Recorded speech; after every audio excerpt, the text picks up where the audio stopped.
안녕하세요. 재미있게 공부하는 교육용 영상 자료 채널 용툰과 교육 영상입니다. 오늘은 한국양성평등교육진흥회와 네이버 백과사전에 있는 자료를 바탕으로 양성평등에 대해 배워보도록 하겠습니다. 오늘 배울 내용은 여성의 역사적인 지위, 그리고 남성과 여성의 차이를 이해하는 것에 대해 알아보고 양성평등을 이루기 위해 해야 할 일에 대해 배워보겠습니다. 그리고 양성평등이 남자에게도 좋은 이유를 알아본 뒤 교육을 마무리 짓도록 하겠습니다. 14세기에서 15세기 중세 유럽에서 여자는 미성년자로 취급받아 언제나 남자의 보호 아래 있었습니다. 즉, 결혼하기 전에는 아버지의 보호를 받았고, 결혼해서는 남편이 보호자가 되었으며, 남편이 죽으면 아들의 보호를 받았다는 것이죠. 또한 이슬람의 여인들은 하인들의 감시 아래 집안에 갇혀 있어야만 했다고 합니다. 그럼 우리나라 과거 여성의 지위는 어땠을까요? 고려시대 여성들은 연애와 이혼, 그리고 재혼 등을 비교적 자유롭게 할 수 있었다고 합니다. 뿐만 아니라 재산도 균등하게 상속받는 등 조선시대에 비해서 지위가 높았음을 알 수가 있습니다.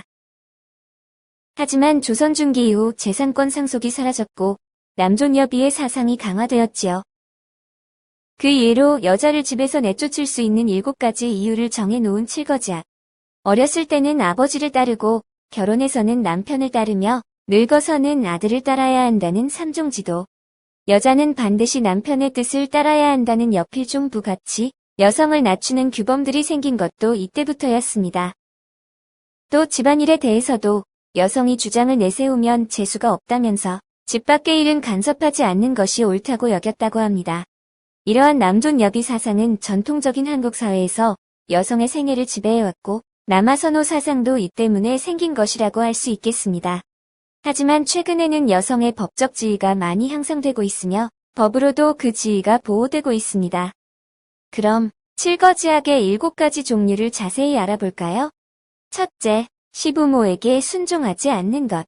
둘째, 자식을 낳지 못하는 것. 셋째, 음탕한 것. 넷째, 질투하는 것. 다섯째, 나쁜 질병이 있는 것.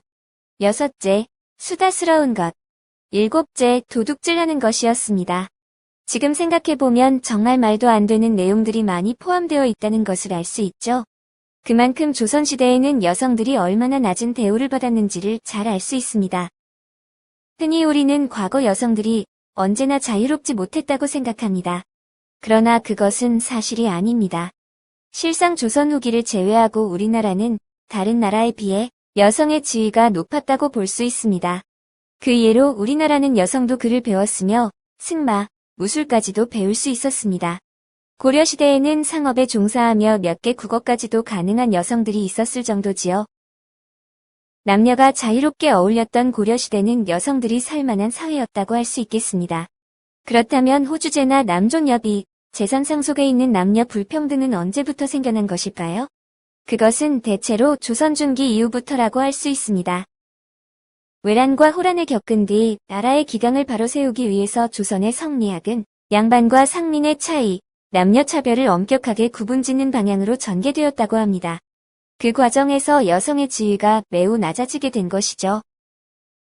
여자와 남자는 겉으로 보기에 많이 다릅니다.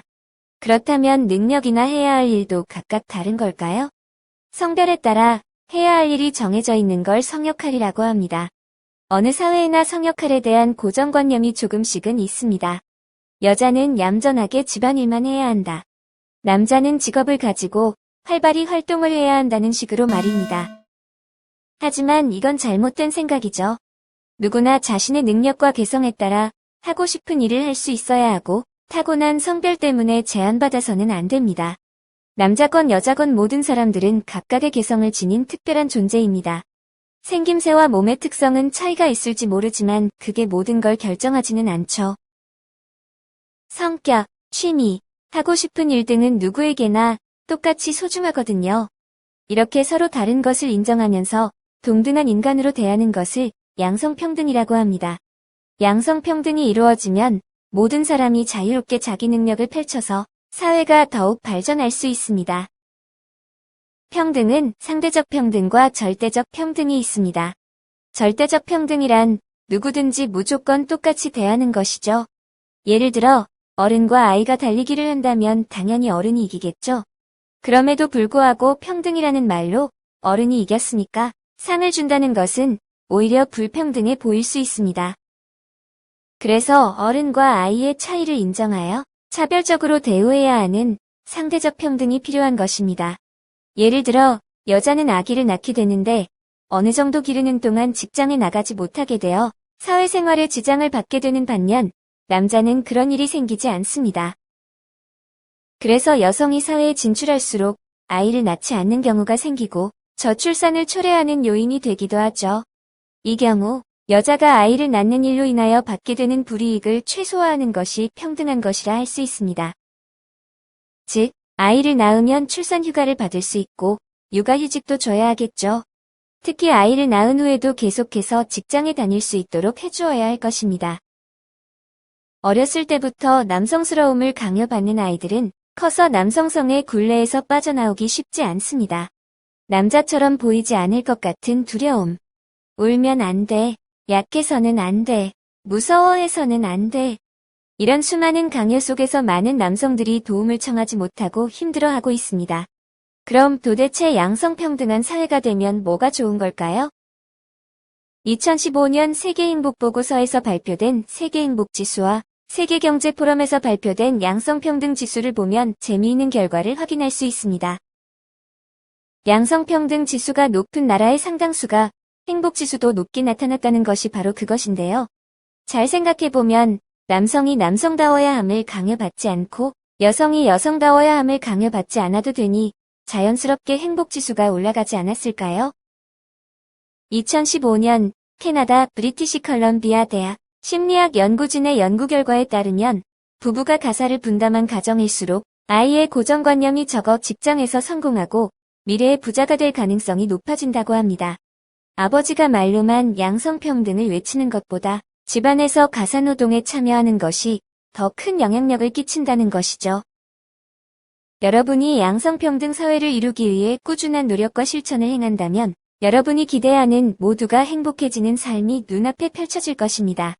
그런 행복한 세상을 바란다면 바로 지금 양성평등을 실천해보세요. 여러분의 작은 실천으로 세상이 바뀔 수 있으니까요.